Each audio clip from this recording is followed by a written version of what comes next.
Dear students, next we see vector triple product. Vector triple product definition for a given set of three vectors a vector, b vector, c vector. The vector product a vector cross b vector cross c vector is called a vector triple product. Okay, vector triple product அப்படினா என்ன அப்படினு பாத்தீங்கன்னா take the three vectors a vector, b vector, c vector அப்படினு சொல்லி choose பண்ணிக்கங்க. Vector அப்படினா cross product, மூணு vector cross product use பண்ணணும். சரிங்களா? அதை தான் என்ன சொல்லுவாங்கன்னா வெக்டர் ட்ரிபிள் ப்ராடக்ட் டெஃபினிஷன் அப்படின்னு சொல்லுவாங்க. இட் இஸ் அதர்வைஸ் கால்டு, இது இப்படி நம்ம சொல்லிக்கலாம். எப்படி எடுத்துக்கலாம்னா A vector cross B vector cross C vector, இந்த மாதிரி நம்ம எடுத்துக்கலாம். ஸோ இது தான் வெக்டர் ட்ரிபிள் ப்ராடக்ட்னு சொல்கிறாங்க. Note, vector triple products are ABC, BCA, CAB, CAB, ABC, BCA, இப்படிலாம் என்ன பண்ணிக்கலாம்னா வெக்டர் ட்ரிபிள் ப்ராடக்ட்ஸை நம்ம யூஸ் பண்ணிக்கலாம் அப்படிங்கிறது. ஸோ இதை எப்படி ஞாபகத்தில் வச்சுக்கிறீங்கன்னா ஆன்டி கிளாக் வைஸ் ஞாபகத்தில் வச்சுக்கோங்க. சரிங்களா? எப்படி ஞாபகத்தில் வைக்கிறீங்கன்னா இப்படி எடுத்துக்கோங்க. இந்த இடத்துல ஏ வெக்டார், இந்த இடத்துல பி வெக்டார், இந்த இடத்துல சி வெக்டார் வச்சுக்கோங்க. இப்போ இந்த மாதிரி ஏரோ மார்க் போட்டுக்கிட்டிங்கன்னா ஏபி, ஏ வெக்டார் ஃபஸ்ட்டு கிராஸில் இருக்கும். First A vector cross another two vector cross. So இந்த மாதிரி ஞாபகத்தில் வச்சுக்கோங்க. ABC, BCA, CAB. இதான் வந்து என்ன சொல்லுவாங்கன்னா சைக்ளிக் ஆர்டர் அப்படின்னு சொல்லுவாங்க. இந்த ஆர்டர் பேர் என்ன சொல்லுவாங்க? சைக்ளிக் ஆர்டர் அப்படின்னு சொல்லி அர்த்தம். சரிங்களா? ஓகே, அடுத்து என்ன அப்படின்னு பார்த்தீங்கன்னா இந்த தியரம் நம்மளுக்கு கொடுத்துருப்பாங்க. தியரத்தில் என்ன சொல்லியிருக்கிறாங்க அப்படின்னு பார்த்தீங்கன்னா the vector triple product satisfies the following conditions, that is ப்ராப்பர்ட்டிஸை டிபெண்ட் பண்ணி இருக்கிறோம். இது ஒன்றும் இல்லை. ஃபஸ்ட்டு என்ன எடுத்துக்கிட்டாங்க, ஃபஸ்ட்டு வெக்டாருக்கு பதிலாக அந்த வெக்டார் அடிஷனில் கிடைக்கிற மாதிரி, தட் இஸ் இந்த ஏ வெக்டாருக்கு பதிலாக நம்ம இங்கே இருக்கிற பி வெக்டார்னு வச்சுக்கோங்க. இது மாதிரி ஃபஸ்ட்டு என்ன எழுதியிருந்த இந்த டெஃபினேஷன் எழுதியிருந்தேன். நான் என்ன எழுதியிருந்தேன்? A vector cross B vector cross C vector. இந்த ஏ வெக்டாருக்கு பதிலாக என்ன எடுத்துக்கிட்டோம்னா A1 vector plus A2 vector அப்படின்னு எடுத்துக்கிட்டேன். ரிமைனிங் என்ன பண்ணலாம்னா இந்த மாதிரி இருந்துச்சுன்னா ஃபஸ்ட்டு A1 வெக்டாரை வச்சு இதை கிராஸ் பண்ணுறோம், செகண்ட் ப்ளஸ் போட்டுட்டு A2 வெக்டாரை வச்சு ப்ளஸ் பண்ணுறோம். ஸோ இது வந்து ஒரு ப்ராப்பர்ட்டிஸ் அப்படிங்கிறது. சரிங்களா? ஆனால் என்னென்னா ஒரு ஸ்கேலரால் மல்டிபிள் பண்ணுறது, வெக்டாரில் மல்டிபிள் பண்ணலாம், அல்லது ஃபஸ்ட்டு வெக்டார் ப்ராடக்ட் கண்டுபிடிச்சிட்டு அதோட வேல்யூவை என்ன பண்ணிக்கலாம், நம்ம ஸ்கேலரோட மல்டிபிள் பண்ணி எழுதிக்கலாம். இது ஒரு ப்ராப்பர்ட்டி. இப்போ எப்படி ஃபஸ்ட்டு பிளேஸில் அசியூம் பண்ணோமோ அதே மாதிரி ரெண்டாவது பிளேஸில் இருக்கக்கூடிய வெக்டாருக்கு நம்ம அந்த மாதிரி எடுத்து அசியூம் பண்ணலாம் அப்படிங்கிறது கண்டிஷன். சரிங்களா? ஓகே, அடுத்த கண்டிஷன்ஸ் என்னென்னா vector triple product is not associative. என்ன மீனிங்னா இந்த ரெண்டு values, that is A vector cross B vector cross A vector cross B vector cross C vector not equal to A vector cross B vector cross C vector. அதாவது scalar triple product வந்து values ஈக்குவலாக இருக்கும், but vector triple products values என்னவாக இருக்கும், not ஈக்குவலாக இருக்கும். அதனால தான் நாட் அசோசியேட்டிவ். அசோசியேட்டிவ்னா என்ன மீனிங்னா இந்த ப்ராக்கெட் இன்டர்சேஞ்ச் பண்ணுறது தான் அசோசியேட்டிவ்னு சொல்லுவோம். ஸோ இங்கே வந்து நாட் அசோசியேட்டிவ் அப்படின்னு சொல்லி இங்கே மென்ஷன் பண்ணுறோம். சரிங்களா? ஓகே, நெக்ஸ்ட்டு பாருங்கள். நெக்ஸ்ட் என்ன பார்க்க போகிறோம்னா இப்போ அந்த ரிசல்ட்டை வெரிஃபை பண்ண போகிறோம்னா நான் எடுத்துக்கிட்டேன் இல்லை A vector equal to I கேப்னு எடுத்துக்கிட்டேன், B vector equal to I cap, C vector equal to J cap அப்படின்னு எடுத்தாச்சு. ஆல்ரெடி இந்த டேபிள் தெரியும், கிராஸ் ப்ராடக்ட்டில் லாஸ்ட் இயரில் நம்ம பார்த்துருக்குறோம். இதில் ஐ ஜே கேன்னு எடுத்துக்கங்க, இங்கேயே ஐஜேகே எடுத்துக்கங்க. சேம் வெக்டர் கிராஸ் ப்ராடக்ட் பண்ணால் 0 வெக்டர் வரும். மற்ற வந்து கிளாக் வைஸ், அதாவது கவுண்டர் கிளாக் வைஸில் எடுத்துக்கங்க. ஐயும் ஜேவும் நம்ம கிராஸ் பண்ணுறோன்னா அதோட ரிமைனிங் இருக்கக்கூடிய வேல்யூ ஆன்சராக வரும். இது வந்து கவுண்டர் கிளாக் வைஸ்ன்னு சொல்லுவாங்க, that is anticlockwise. ஒருவேளை கிளாக் வைஸில் ரொட்டேட் பண்ணுற மாதிரி இருந்துச்சுன்னா நெகட்டிவ் சைன் அப்ளை பண்ணணும், அவ்வளோதான் மீனிங். சரிங்களா? இப்போ பாருங்கள் ஐயும் ஜேயும் பண்ணும்போது கிளாக் வைஸில் ஆர்டர் வரதுனால கே கேப் டேரெக்டாக பாசிட்டிவ் எழுதிக்கிறணும். ரிமைனிங் என்ன கொடுத்துருன்னா ஐயும் கேவும். ஸோ லெஃப்ட்டு இப்போ ரிவர்ஸ் ஆர்டரில் வருது. ரிவர்ஸ் ஆர்டரில் வரும்போது அதுக்கப்புறம் என்ன வெக்டார் யூனிட் வெக்டார் இருக்கோ அதுக்கு மைனஸ் போட்டுக்கிறணும். அதனால தான் மைனஸ் ஜே கேப். இந்த ஆர்டரில் இதை ஞாபகத்தில் வச்சுக்கோங்க. சரிங்களா? ஓகே, இப்போ பாருங்கள் A vector cross B vector cross இந்த வேல்யூஸ் நம்ம அப்ளை பண்ண போகிறோம். That is I vector cross I cross J எடுத்தாச்சு. இப்போ ஐ கிராஸ் ஜேன்னா என்னது, கரெக்டாக இருக்குது. ஐயும் ஜேயும் கிராஸ் பண்ணால் கே வரும், தட் இஸ் கே வருது. ஐயும் கேவும் பண்ணும்போது மைனஸ் ஜே கேப். இது ஈக்குவேஷன் 1. எகைன் வந்து அதே மாதிரி ஆர்ஹெச்எஸ் எடுத்துக்கிட்டேன். A cross B cross C, A cross B cross C, that is I cross I same vector cross பண்ணால் 0 வெக்டர். அப்போ அங்கே ஆன்சர் 0 வெக்டர் வரும். அப்போ ஃப்ரம் இதை வந்து என்ன எழுதிக்கலாம், that is 2 from 1 and 2 from 1 and 2 a vector cross b cross c not equal to a vector cross b vector cross c vector. So எல்லாமே என்னவாக இருக்குது, நாட் ஈக்குவலாக இருக்குது அப்படிங்கிறது கண்டிஷன். சரிங்களா? ஓகே, அடுத்த தியரம் என்ன சொல்லியிருக்கிறாங்க அப்படின்னு பார்த்தீங்கன்னா என்ன ரிசல்ட்டு இதான் ரிசல்ட்டு. இப்போ தான் meaning A vector cross B vector cross C vector equal to A vector dot C vector into B vector minus A vector dot B vector into C vector. So இதுதான் அந்த result.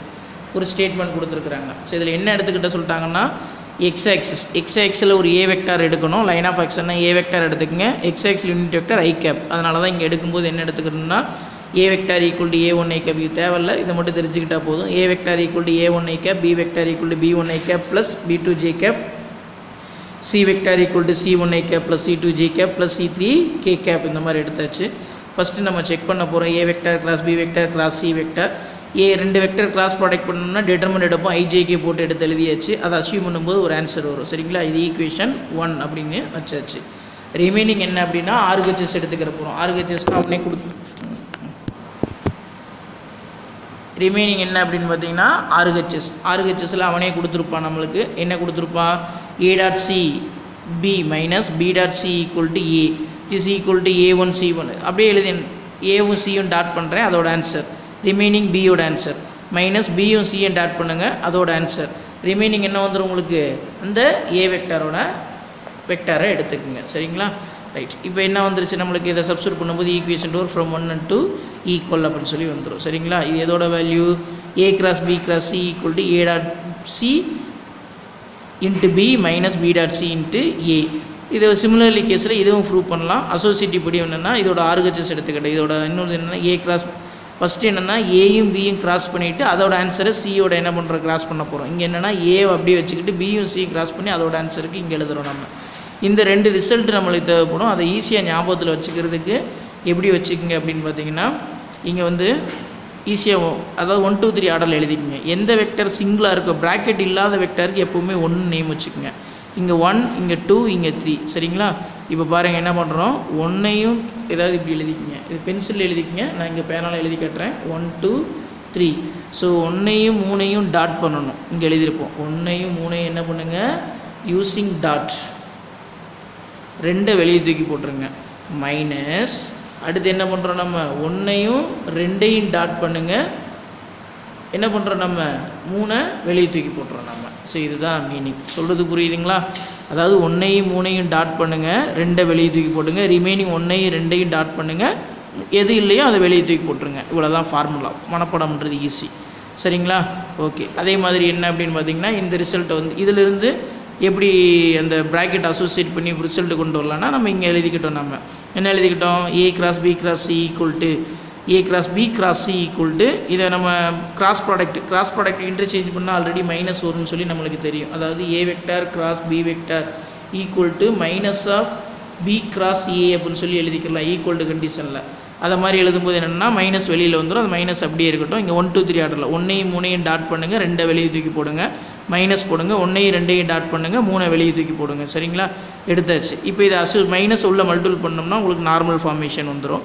நார்மலாக அந்த equation என்ன கிடச்சி, அதனால தான் இங்கே நம்ம என்ன எடுத்துக்கிறாங்க அப்படின்னு பார்த்தீங்கன்னா, நமக்கு இந்த ஃபார்முலா இந்த மாதிரி கிடைக்கிது அப்படின்னு சொல்லி மென்ஷன் பண்ணுறாங்க. இதை ஈஸியாக ஞாபகத்தில் வச்சுருக்கு. எப்பவும் போல தான் என்ன சொல்லியிருக்கிறேன், நம்ம தனி வெக்டராக உள்ளதுக்கு 1 நேம் வச்சுக்கோங்க. அப்போ தனி வெக்டர் 1, ப்ராக்கெட்டில் இருக்கக்கூடியதுக்கு 2 3 பேர் வச்சாச்சு. ரூல் என்ன, 1ஐயும் 3ஐயும் டாட் பண்ணுங்கள், 2 வெளியே தூக்கி போடுங்க.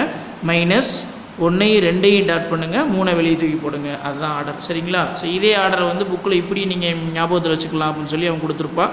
ஏ vector cross B cross C equal to இந்த மாதிரி எழுதணும். ஆல்ஃபா இன்ட்டு பி, இதை ஆல்ஃபாவில் மல்டிபிள் பண்ணுற மாதிரி alpha into B plus alpha beta into சின்னு எழுதிக்கங்க. அப்போ அந்த ஆல்ஃபா வேல்யூ இந்த மாதிரி நீங்களே ஞாபகத்தில் வச்சுக்கணும். அதனால் இது வேண்டாம், இது ஜஸ்ட் தெரிஞ்சுக்கங்க. பட் நீங்கள் இந்த 1 2 3 ஆர்டரில் ஞாபகத்தில் வச்சுக்கங்க, அதுதான் உங்களுக்கு பெட்டராக இருக்கும். சரிங்களா, ஓகே. நெக்ஸ்ட்டு என்ன அப்படின்னு பார்த்தீங்கன்னா, நம்ம தியரம் 6.3ல் ஜக்கோபிஸ் ஐடென்டிட்டி அப்படின்னு சொல்லி பார்க்க போகிறோம். ஜக்கோபிஸ் ஐடென்டிட்டி கொஸ்டின்லேயே கேட்கலாம் அவங்க. ஸ்டேட் அண்ட் ப்ரூவ் ஜக்கோபிஸ் ஐடென்டிட்டி அப்படின்னு சொல்லி கேட்பாங்க. அப்போ இதுதான் ஸ்டேட்மெண்ட் எழுதணும், ப்ரூஃப் நம்ம எழுதணும். சரிங்களா, ரைட். என்னென்னு பாருங்கள். For any 3 vectors A vector B vector C vector we have cross product values எல்லாம் என்ன எடுத்துக்கணும், எல்லாம் அதாவது ஏபிசி பிசிஏ சிஏபி இந்த கிராஸ் ப்ராடக்ட் வேல்யூ அசியூம் பண்ணால் நம்மளுக்கு என்ன வரணும், 0 வெக்டார் அப்படின்னு சொல்லி என்ன பண்ணணும், ப்ரூவ் பண்ணணும். ஓகே, இப்போ எப்படி ப்ரூவ் பண்ணுறோன்னு பாருங்கள். Prove for any 3 vectors A vector B vector C vector எடுத்தாச்சு. புரியுது. அவங்களே கொடுத்துருக்காங்க, அதை எழுதியிருக்கிறேன். அப்போ இங்கே என்னென்னா 3 கேஸ் எடுத்துக்கங்க. இது கேஸ் 1. ஃபஸ்ட்டு ஏபிசியை கேஸ் 1ஆகவும் பிசிஏவை கேஸ் 2ஆகவும் சிஏபியை கேஸ் 3ஆகவும் நான் எடுத்துக்கிறேன். சரிங்களா? ஓகே, இப்போ என்ன பண்ணுறோம் அப்படின்னு சொல்லி பாருங்கள். ஃபஸ்ட்டு நான் எடுத்துக்கிட்டேன். என்ன எடுத்துருக்கிறேன்? ஏபிசி. ஸோ இதை கேஸ் 1 அப்படின்னு சொல்லி எடுத்துக்கிறேன் நான். ஏபிசி என்ன எடுத்துக்கிறேன் நான்? கேஸ் 1. ஆர்டர் பாருங்கள், சிங்கிளாக இருக்கக்கூடிய வெக்டர் 1 2 3 நேம் வச்சுக்கோங்க. அவ்வளோதான் மீனிங். பென்சில் இங்கே 1 2 3ன்னு போட்டுக்கோங்க. நம்ம ரூல் என்ன? 1ஐயும் 3ஐயும் டாட் பண்ணுறோம், 2 வெளியே தூக்கி போடுறோம், மைனஸ் 1ஐயும் 2ஐயும் டாட் பண்ணுறோம், 3 வெளியே தூக்கி போடுறோம். ஈக்குவேஷன் 1. அதே மாதிரி அனதர் உள்ள கேஸ் 2க்கு எடுத்துக்கங்க. கேஸ் 2க்கு எடுக்கும்போது 1ஐயும் 3ஐயும் டாட் பண்ணுங்கள், 2 வெளியே தூக்கி போடுங்க, மைனஸ் 1ஐயும் 2ஐயும் டாட் பண்ணுங்கள், 3 வெளியே தூக்கி போடுங்க. அதே மாதிரி இங்கேயும் 1 2 3 ஆர்டரில் இங்கேயும் போட்டாச்சு. இதெல்லாம் ஆட் பண்ணி பார்த்தீங்கன்னா உங்களுக்கு 0 வெக்டர் வரும். எப்படின்னா இங்கே பாருங்கள், இங்கே ஏயும் சியும் டாட்டில் இருக்குது, ப்ளஸ் வேல்யூஸாக இருக்குது. தட் இஸ் பி ஞாபகம் வச்சுக்கோங்க. பி வந்து ப்ளஸில் இருக்குது, பி வந்து மைனஸில் இருக்குது. 2 கேன்சல் ஆயிரும். அடுத்து சி வந்து மைனஸில் இருக்குது, சி வந்து ப்ளஸில் இருக்குது. இது 2 கேன்சல் ஆயிரும். அடுத்து டி வந்து என்ன இருக்குது? ஏ வந்து மைனஸில் இருக்குது, ஏ வந்து ப்ளஸில் இருக்குது. இது 2 என்ன ஆயிரும்? உங்களுக்கு கேன்சல் ஆயிரும். எல்லாம் கேன்சல் ஆகி இதெல்லாம் வெக்டார் ப்ராடக்ட்னால் நம்மளுக்கு ஆன்சர் வரக்கூடியது 0 வெக்டார் வரும். அவ்வளோதான் மீனிங். சரிங்களா? Okay, another calculation. அனதர் என்ன அப்படின்னு பார்த்தீங்கன்னா, இதுவும் கொஸ்டின் கேட்கலாம். State and prove Lagrange's identity அப்படின்னு சொல்லி கேட்கலாம். எப்படி கேட்பாங்க? State and prove Lagrange's identity. So statement இதை மாதிரி எழுதிக்கங்க. ரொம்ப சிம்பிள் ஸ்டேட்மெண்ட் ஞாபகத்தில் வச்சுக்கிறது. ஃபார் எனி 4 வெக்டார்ஸ் எடுத்துக்கிறோம். அப்போது ஜக்கோபினா 3 வெக்டார், லெக்ரான்ஜிஸ்னால் 4 வெக்டார் எடுத்துக்கணும். 4 வெக்டார் எடுத்தாச்சு. எப்படிங்க சார்? ஏவை வச்சு டாட் பண்ணி ஃபஸ்ட் ரோ டிட்டர்மெண்ட் எக்ஸ்பேண்ட் பண்ணுறதுக்கு ஈக்குவல்னு சொல்கிறாங்க. ஏ வச்சு ஃபஸ்ட்டு என்ன பண்ணுங்கள்? டிட்டர்மெண்ட் போட்டுக்குங்க. ஏவை வச்சு நான் என்ன எழுதுறேன்? நான் ஏ வச்சு டாட் பண்ணுற மாதிரி A dot C, A dot D, இது ஃபஸ்ட் ரோ. அடுத்து பிஏ வச்சு பண்ணும்போது B dot C, B dot D, second row. அவ்வளோதான். ஸோ இதுதான் என்ன அப்படின்னு பார்த்தீங்கன்னா நம்மளுக்கு இருக்கக்கூடிய ஸ்டேட்மெண்ட். ஈஸியாக ஞாபகத்தில் வச்சுக்கலாம். இதை எப்படி நம்ம ப்ரூவ் பண்ண போகிறோம்னு பாருங்கள். ஃபஸ்ட்டு நான் எடுத்துக்கிட்டேன். இதை என்ன எடுத்துக்கிட்டேன்? எக்ஸ் வெக்டார் அப்படின்னு சொல்லி நான் சூஸ் பண்ணிக்கிறேன். சி கிராஸ் டியை வந்து ஓகே எடுத்தாச்சு. அப்போ நெக்ஸ்ட் என்ன பண்ணுறோம்? கிராஸும் டாட்டும் இன்டர்சேஞ்சபிளா? கிராஸும் டாட்டும் இன்டர்சேஞ்சபிள். ஆல்ரெடி நம்மளுக்கு தெரியும். நம்மளுக்கு என்னென்னா அந்த ஸ்கேலார் ட்ரிபிள் ப்ராடக்ட்டில் பார்த்துருக்கோம். அப்போ இங்கே என்ன எடுத்துக்கிறோம்? இந்த கிராஸுக்கு பதிலாக டாட்டும், இது 2 கிராஸ் அப்படியே இன்டர்சேஞ்ச் ஆயிரும். எக்ஸுக்கு பதிலாக அதை சப்ஸ்டியூட் பண்ணால் பி கிராஸ் சி கிராஸ் டின்னு வந்துடும். எப்பவும் போல தான் ஏவை அப்படியே வச்சுக்கிட்டேன். 1 2 3 1ஐயும் 3ஐயும் டாட் பண்ணுங்கள், 2 வெளியே தூக்கி போடுங்க, மைனஸ் 1ஐயும் 2ஐயும் டாட் பண்ணுங்கள், 3 வெளியே தூக்கி போட்டாச்சு. அவ்வளோதான். இப்போ உள்ள ஏ வச்சு மல்டிபிள் பண்ணும்போது ஏயும் டாட்டும் மல்டிபிள் பண்ணுறேன். ஏ டாட் சி ஒரு பேர், ரிமைனிங் அதை அப்படியே எழுதிக்கணும். நெக்ஸ்ட்டு ஏ டாட் டி ஒரு பேர், ரிமைனிங் எழுதியாச்சு. இப்போ பாருங்கள், இந்த டிட்டர்மெண்ட் எக்ஸ்பேண்ட் பண்ணால் இந்த ஆன்சர் வரும். அதனால தான் இதுக்கு டிட்டர்மினன்ட் அப்படின்னு சொல்லி எழுதியாச்சு. இது எதோட value? A vector cross B vector dot C vector cross D vector. So இந்த வெக்டரோட வேல்யூஸு இந்த மாதிரி எழுதியாச்சு. இதுதான் என்ன சொல்லுவாங்கன்னா லெக்ரான்ஜிஸ் ஐடென்டிட்டி அப்படின்னு சொல்லி மென்ஷன் பண்ணுறாங்க. சரிங்களா? Okay, thank you.